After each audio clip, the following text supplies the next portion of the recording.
Scorpio, this is your March 2017 forecast reading. It includes a love as well as a general forecast, and this month we have a special karmic message for you. Your message says, defend leadership, seeking oneness with all there is. Accept the creativeness of philanthropy. Let your feelings tell you how to do what you want to, and keep involvement hidden. So, there is a need for you to take the leadership role here, but to consider everybody. In other words, it's one for all and all for one, but you're going to be the leader. And you need to remember that by doing things just for free will and just out of the kindness of your heart is actually creative. One doesn't always need to do things with some kind of monetary or material gain. One forgets there can be creativity in just giving as well. And letting your feelings tell you how to do what you want and keep your involvement hidden means that sometimes it's better to go with what you want to do without telling everybody around you that is your plan, simply because you dissipate your energy or you come up against resistance. So in March, that is what you're going to feel, the inclination to keep it hidden. And not hidden as in you want to keep it a secret, but you want to keep it to yourself while you're busy doing what you want to do, heading in the direction you want to head, and that's good. Go with that feeling. Then your love, relationships and romance, business relationships, partnerships. I actually drew all the cards up in one go for you instead of doing them one by one, because there's a story here. That first one says love has no limits and no regrets. Then you get the finance and career card. Then you get fog and volcano. So the finance and career card says your finances and your career or money in general or material gain is impacting on your love life at the moment. And that love has no regrets and no limits is to explain to you to actually keep the two separate. And to understand that even though you are monetarily worrying at the moment, or you are focusing on monetary gain or material gain, don't bring your love life into that. Keep the two of them separate. Love is limitless, but it shouldn't be involved in your finances.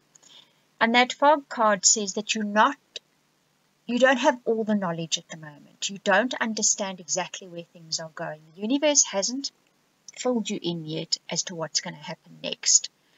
And because of that, just go with what you're doing, put one foot in front of the other, and don't stress about it, because it's not going to help, because there's still one key ingredient that hasn't been revealed to you yet. And there's good reason for it. There always is. The universe has good reason for keeping something sort of just out of our view for a while. You'll see when it comes to view why that happened. That volcano volatility speaks about not losing your temper, about not getting angry, about not taking things out on people because things are not working out. You don't have that missing ingredient yet. You will get it in time when the time is right. So any frustration that you feel, use it creatively. As that first lot of cards says, do something kind for somebody. Do something for someone out of the goodness of your heart, and watch how that feeling of frustration dissipates. Someone was saying very wisely the other day that in doing service for people, we tap into the universal energy. And when we do that, we gain personal strength and power once again. And it is very true. So I'm passing that message on to you guys this month. Then where your general forecast is concerned, your first card that comes up says immediate action, a challenge you can successfully manage, or a passionate relationship. That passionate relationship, I think, can extend to someone whom you have a partnership with. Things can get a bit heated under the collar, I think. Something's going to need your immediate attention, but do understand that you can deal with it. There's not going to be a problem here. So don't throw the baby out with the bathwater when this situation arises. You can take action. You know what to do. You know how to do it. You know how to control it perfectly. Don't worry about it. What you are going to find, and what the next card tells you, is some plan that you had, some idea that you had, that you've been following for a while now, has reached a dead end. It can't go further. It's possibly served its purpose. It's not that it wasn't good or it didn't work. It was that that path has now come to a dead end. It's a T-junction. You've got to head off in another direction. What you had to learn from the person that you dealt with, what you had to learn from the path you were on has been learned.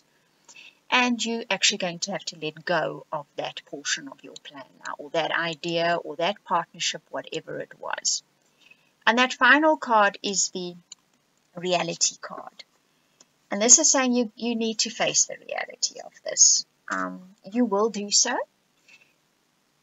Unless, of course, you decide to hide in television and, I don't know, entertainment or whatever can distract you from the reality, which we all have so much access to nowadays. But the reality is there, and once you faced it, you will know what you've got to do, and you will do it. You might have to revert back to plan A, back to the original plan. That seems to be the very clear message I'm getting from most of you. You had an original plan, go back to that plan. It's not that this plan B didn't work or the divergent path you took didn't work. It's not about that. You had lessons to learn along that path. You have now learned them. Go back onto the original path. Right, Scorpio, if you'd like a personal or private reading, we can take a look at exactly what this is meaning in your life. This is really an interesting reading. Or if you'd like to take advantage of the soulmate reading I offer at the beginning. I just love doing those, and people thoroughly enjoy them as well. Or any of the other readings I offer, you'll see some of them are very affordable. Just have a look at the frames while I'm speaking now, you'll see them. Or you can contact me at theoracletimes@gmail.com or book a reading via the website. Both URLs show up in the owl picture. I do hope you enjoyed this reading. Thank you so much for watching and listening.